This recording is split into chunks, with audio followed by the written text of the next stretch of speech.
Ассалаумағалейкум достар, сіздермен бірге Алиж. Бүгінгі видеода мен сіздерге кубик Рубиктің ақ бетін және де екінші қабатын жинауды үйрететін боламын. Ал біз көп созбай бастаймыз. Алдыңғы видеода мен сіздерге кубиктің ақ центріне қабырғаларды орналастыруды үйреткен болатынмын. Ал бүгінгі видеода мен сіздерге кубиктің ақ бетін толықтай жинауды үйрететін боламын. Нақтырақ айтатын болсақ, ақ түсі бар бұрыштарды өз орындарына орналастыратын боламыз. Мысал келтірейін. Ақ түсі бар бұрыштарды іздейтін боламыз кубиктің шапкасында немесе үстіңгі жағында. Егер де олар жоқ болса, олар басқа жақта орналасуы мүмкін. Қазіргі жағдайда бізде ақ түсі бар бұрыштар бар. Міне мысалы ақ, жасыл, қызыл. Енді оның өз орнын табатын боламыз. Ол үшін біз центрлер осы бұрыштың түсіне сай келуі керек. Мысалы жасыл түс жасыл центрге сай келеді, ақ келеді, алайда қызыл түс қызыл сарыға келмейді. Сондықтан біз кубиктің үстіңгі жағын бұраймыз. Жасыл келмейді, қызыл сарыға келмейді, ал ақ келеді. Яғни бұл оның орны емес. Келесі ақ келеді, қызыл келеді, алайда жасыл келмейді. Келесі ақ келеді, қызыл келеді және жасыл келеді. Енді кубиктің сол жағын өзімізге қаратамыз. Бұрыш осылай тұрады, және де пиф-паф формуласын жасайтын боламыз. Оң жақты жоғарыға, үстін солға қарай, оң жақты астыға, үстін оңға қарай.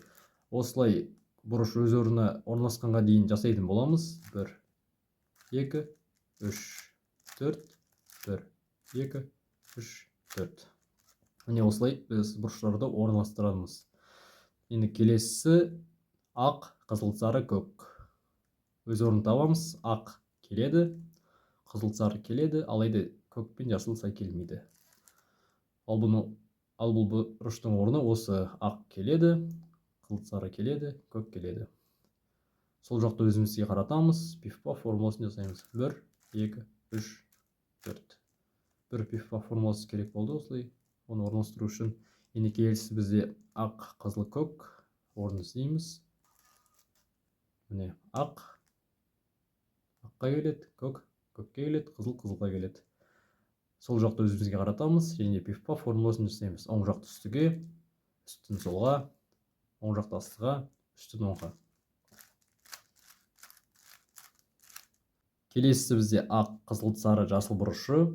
Енді оны өз орнына қоямыз. Ақ келеді, жасыл келмейді, қызыл, сары келеді. Келесі ақ келеді, жасыл келмейді, қызыл, сары келмейді. Ақ келеді, жасыл келеді, алайда қызыл, сары келмейді. Келесі бізде ақ келеді, жасыл келеді, қызыл, сары келеді. Яғни бұл оның орны. Сол жақты өзімізге қаратамыз және де пиф-паф формуласын жасайтын боламыз. 1, 2, 3, 4. Міне осылай. Екінші қабатты жинау үшін бізге екі формула қажет болады. Біріншісі ол өзіңіз білетін пиф-паф формуласы: оң жақты жоғарыға, үстін солға, оң жақты астыға және де үстін оңға қарай бұраймыз. Екіншісі ол сол қолмен жасалатын пиф-паф. Ол үшін кубиктің сол жағын жоғарыға, үстін оңға қарай және де сол жақты астыға, үстін солға қарай бұраймыз. Осы бізде сол қолмен жасалатын пиф-паф. Енді бізге шапкадан сары түсі жоқ қабырғаларды іздейтін боламыз. Қазіргі жағдайда менде көк, қызыл қабырғасы бар. Алдыңғы түсі центрдің түсімен сай келуі керек. Қазір көк, қызыл, сары сай келмейді, сондықтан үстіңгі жақты бұраймыз. Көк көкпен келеді.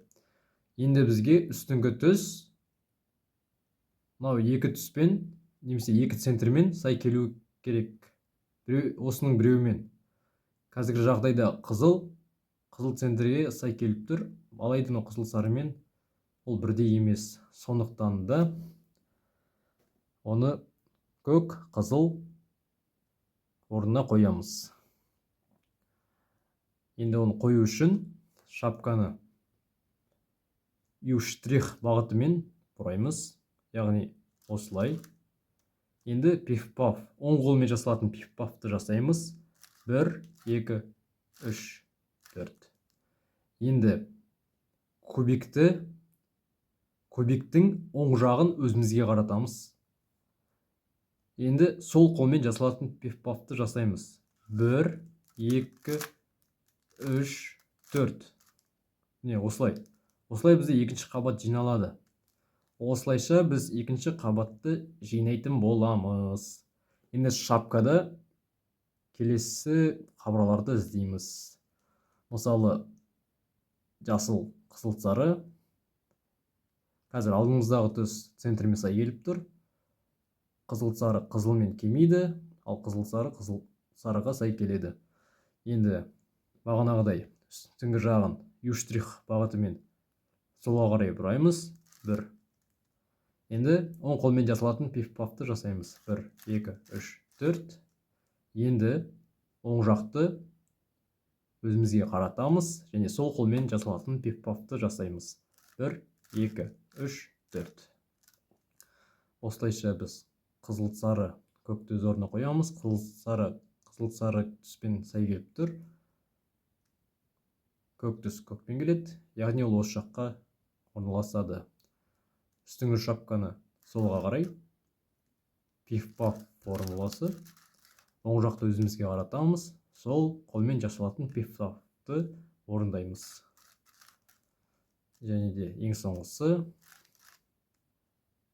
қызыл жасыл қабырғасы. Оны тура осылай орналастырамыз.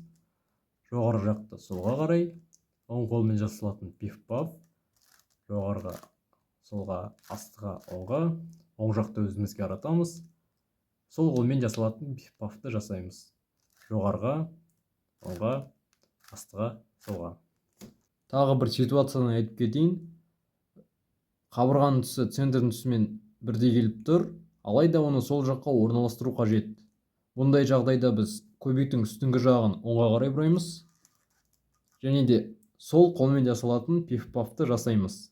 Сол жақты жоғарыға, үстін оңға қарай, сол жақты астыға, үстін солға қарай. Енді біз кубиктің сол жағын өзімізге қаратамыз. Және де оң қолмен жасалатын пиф-пафты жасаймыз. 1, 2, 3. Осылайша қабырға өз орнына орналасады. Бүгінге осы. Видео ұнаса лайк басып тіркеліп кетіңіздер. Сіздермен бірге болған Алиш Кубер. Аман сау болыңыздар.